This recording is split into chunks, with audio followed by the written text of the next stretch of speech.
भारत का मकरूज चेहरा एक बार फिर बेनकाब। भारत ने अमेरिकी कंपनी से टेक्नोलॉजी लेकर पाकिस्तान और चीन की जासूसी की। फोर्ब्स मैगजीन ने भांडा फोड़ दिया। रिपोर्ट के मुताबिक भारत ने एक्सोडस इंटेलिजेंस कंपनी से सॉफ्टवेयर खरीदा। सॉफ्टवेयर के जरिए पाकिस्तान और चीन के कंप्यूटर्स को निशाना बनाया।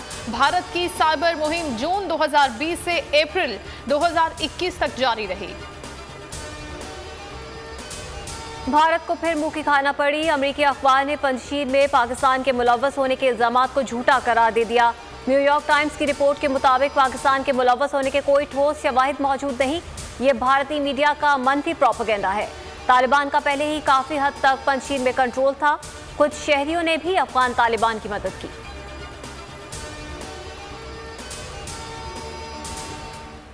अफगानिस्तान में मखलूत हुकूमत के लिए कोशिशें तेज। वजीर आजम इमरान खान का तालिबान से मुज़ाकरात का आगाज।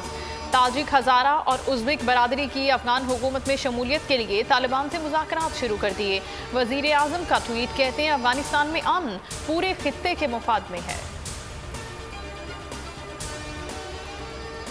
अमेरिका और इत्तेहादियों को अफगानिस्तान की तामीर नौ की जिम्मेदारी पूरी करना चाहिए। आलमी बरादरी को इंसानी हमदर्दी पर इमदाद फराहम करनी चाहिए। तर्जुमान चीनी वज़ारत ख़ारजा का मुतालबा। कहा, दोशंबे में चीन, पाकिस्तान, रूस के वज़राए ख़ारजा और ईरानी सीनियर नुमाइंदे की मुलाकात हुई। फरीकैन का अफगानिस्तान और खित्ते में अमन के लिए कोशिशों का अज़्म। अफगानिस्तान में जामे हुकूमत साजी की ज़रूरत पर जोर दिया। पाकिस्तान में क्रिकेट की बहाली भारत को बर्दाश्त नहीं हो रही। भारत न्यूजीलैंड दौरे के खिलाफ पहले से प्रोपेगेंडा कर रहा था। भारतीय सहाफ़ी ने 21 अगस्त को न्यूजीलैंड टीम पर हमले का दावा किया। भारत की साजिशें अब नहीं चलेंगी। फैसल जावेद की बोल न्यूज़ के प्रोग्राम में गुफ्तगू। कहा, कीवी टीम को बेहतरीन सिक्योरिटी दी गई। मेहमान टीम ने खुद ही सिक्योरिटी इशू बनाया। पाकिस्तान आलमी सतह पर अपना मुकदमा लड़ेगा। सिफारती सतह पर भी मामले को उठाएगा। न्यूजीलैंड क्रिकेट टीम तल्ख यादें छोड़कर वतन रवाना। 33 रुकनी टीम बरास्ता मुत्तहिदा अरब अमारात न्यूजीलैंड पहुंचेगी। सीरीज की मनसूखी से पीसीबी को $1.5 मिलियन का नुकसान हुआ। क्रिकेट शायकीन मायूस। मामला आईसीसी में उठाने का फैसला। चेयरमैन रमीज राजा कहते हैं कि जो कुछ हुआ पाकिस्तान क्रिकेट के लिए ठीक नहीं, मगर मायूस होने की जरूरत नहीं।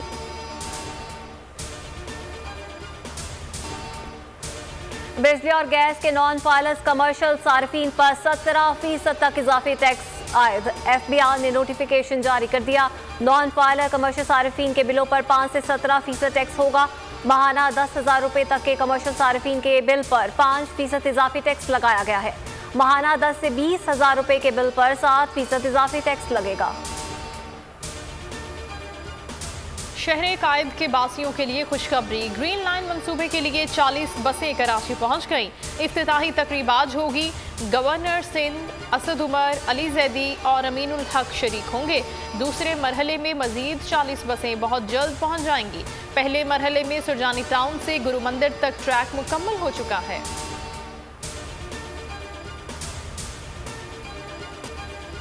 और अमेरिका, ऑस्ट्रेलिया, कनाडा समेत यूरोप भर में कोरोना वैक्सीन के खिलाफ मुजाहिरीन ने वैक्सीन को साजिश और खुद को गैर महफूज करार दे दिया।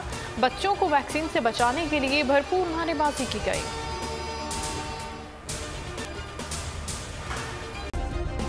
सब्सक्राइब करें और बेल दबाएं ताकि कोई खबर रह न जाए।